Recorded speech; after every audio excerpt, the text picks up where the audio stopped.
Selamat pagi semuanya, apa kabar? Semoga sehat selalu ya. Pada pertemuan kali ini kita akan membahas mengenai materi teks cerita fantasi. Baik, yang pertama ada pengertian teks cerita fantasi. Teks cerita fantasi adalah sebuah karangan yang dibuat dengan daya imajinasi atau hayalan seseorang yang di dalamnya terdapat berbagai kisah. Teks cerita fantasi bisa disebut juga sebuah karangan yang dibuat dengan daya imajinasi atau hayalan seseorang yang di dalamnya terdapat berbagai kisah. Baik kisah yang sungguh-sungguh terjadi maupun yang hanya rekaan belaka. Selanjutnya ada unsur-unsur intrinsik teks cerita fantasi. Yang pertama ada tema. Tema yaitu ide yang paling mendasar yang menjadi acuan untuk mengembangkan suatu cerita. 2. Alur, yaitu jalan atau alur cerita yang berupa peristiwa yang tersusun dan saling berkaitan satu sama lain. Yang ketiga ada tokoh dan penokohan, yaitu karakter dari pemeran atau pelaku di dalam suatu cerita. Yang keempat ada latar, yaitu dibagi menjadi latar tempat, waktu, serta suasana yang menjadi latar belakang suatu cerita. Yang kelima ada sudut pandang, yaitu posisi pengarang dalam membawakan suatu cerita. Dan yang terakhir ada amanat, yaitu pesan yang ingin disampaikan oleh pengarang dalam sebuah cerita. Selanjutnya ada ciri-ciri dari teks cerita fantasi. Yang pertama, adanya keanehan dan keajaiban. Artinya, dalam teks cerita fantasi pasti mengandung keanehan dan keajaiban yang artinya tidak benar-benar terjadi di dunia nyata. Yang kedua, ada ide cerita tidak terbatas realita. Artinya, di dalam cerita fantasi sangat terbuka terhadap khayalan penulis untuk berimajinasi. Yang ketiga, menggunakan berbagai latar waktu. Artinya, rangkaian peristiwa dalam cerita fantasi memakai berbagai latar yang tidak terbatas ruang dan waktu. Dan yang keempat, adanya tokoh yang unik. Artinya, dalam cerita fantasi cenderung unik karena memiliki kemampuan atau kemampuan supranatural. Dan yang terakhir, bahasa yang digunakan cenderung memiliki kata yang bervariasi dan menonjolkan emosi yang kuat. Selanjutnya ada struktur dari teks cerita fantasi. Yang pertama ada orientasi. Orientasi yaitu bagian struktur awal atau pembuka dalam teks cerita fantasi. Bagian ini berisi pengenalan tokoh, latar, karakter atau watak tokoh, serta pengenalan konflik awal kepada pembaca. Yang kedua ada komplikasi, yaitu bagian yang berisi masalah dalam cerita mulai banyak bermunculan dan mencapai puncaknya atau klimaks.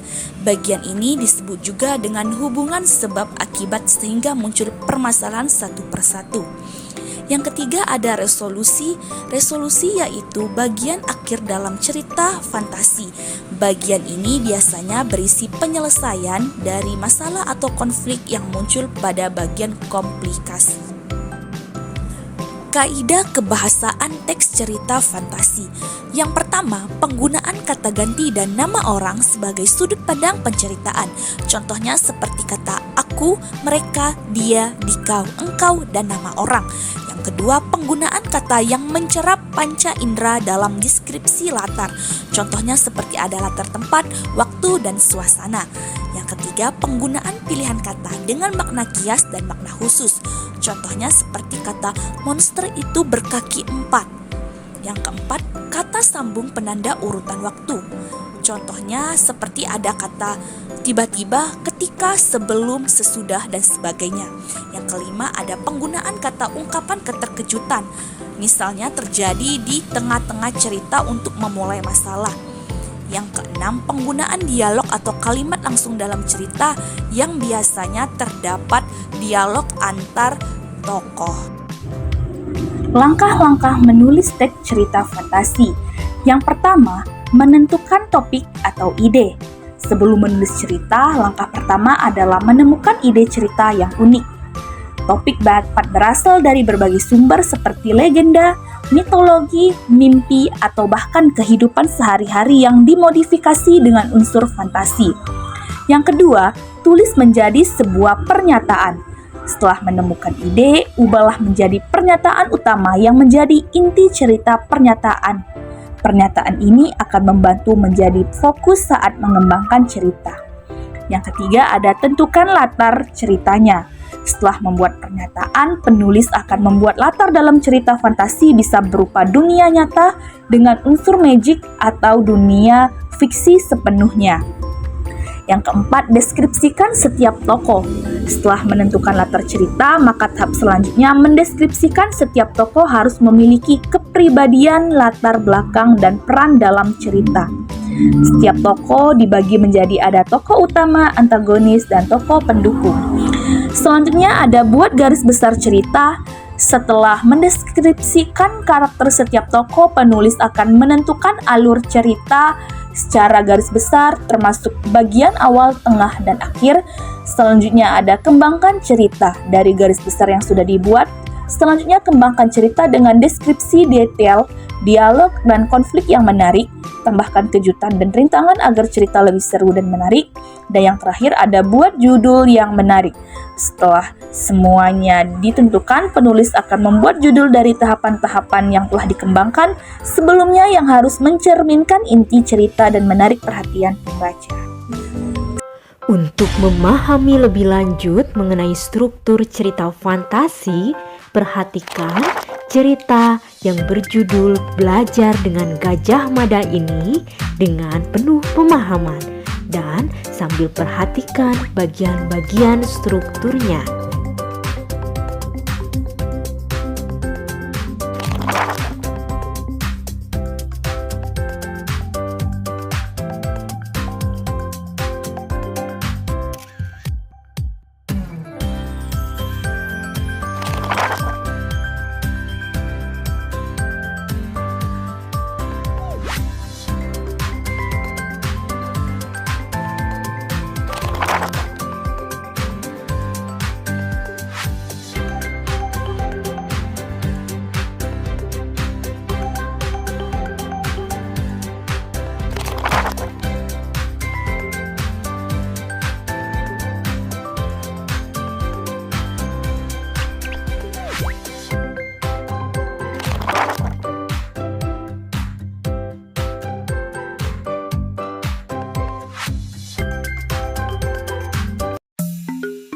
Pembahasan kedua, ciri kebahasaan cerita fantasi.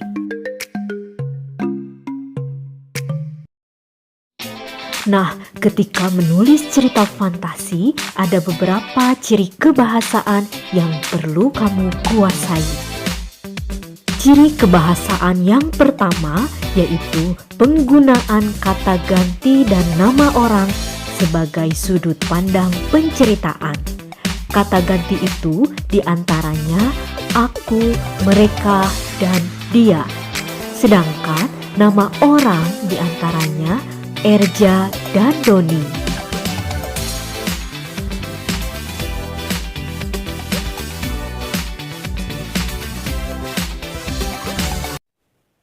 Ciri kebahasaan yang kedua yaitu penggunaan kata yang mencera panca indera untuk deskripsi latar.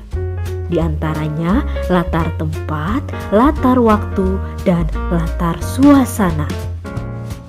Selanjutnya, perhatikan contoh deskripsi latar tempat berikut ini.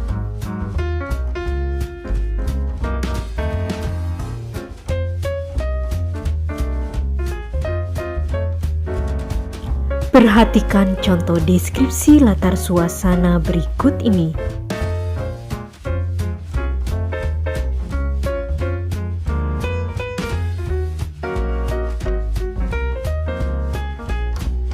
Dan perhatikan deskripsi latar waktu berikut ini.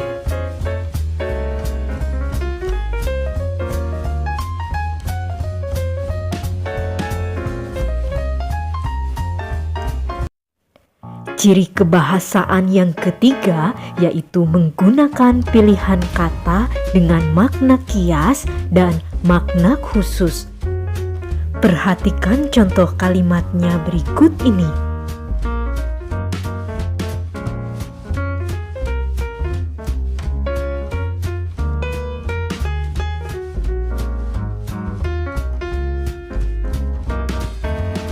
Ciri kebahasaan yang keempat yaitu kata sambung penanda urutan waktu. Nah, kata sambung urutan waktu diantaranya setelah itu, kemudian, sementara itu, bersamaan dengan itu, tiba-tiba, ketika, sebelum, dan sebagainya. Perlu kamu ketahui, penggunaan kata sambung urutan waktu untuk menandakan datangnya tokoh lain atau perubahan latar, baik latar suasana, waktu, dan tempat. Perhatikan contohnya berikut ini.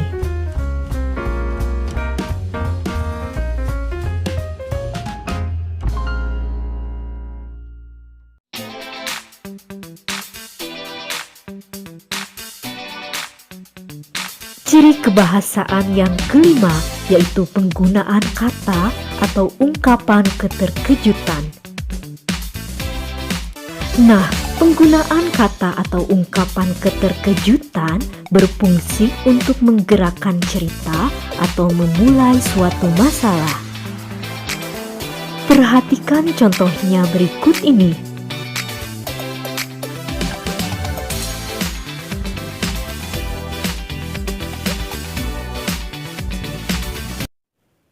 Kemudian, ciri kebahasaan yang keenam atau yang terakhir yaitu penggunaan dialog atau kalimat langsung dalam cerita. Perhatikan contohnya berikut ini. Demikianlah pembahasan mengenai ciri kebahasaan pada cerita fantasi. Sekian pemaparan materi tentang teks cerita fantasi pada pertemuan kali ini. Apabila ada yang ingin ditanyakan, dipersilahkan. Terima kasih dan sampai jumpa.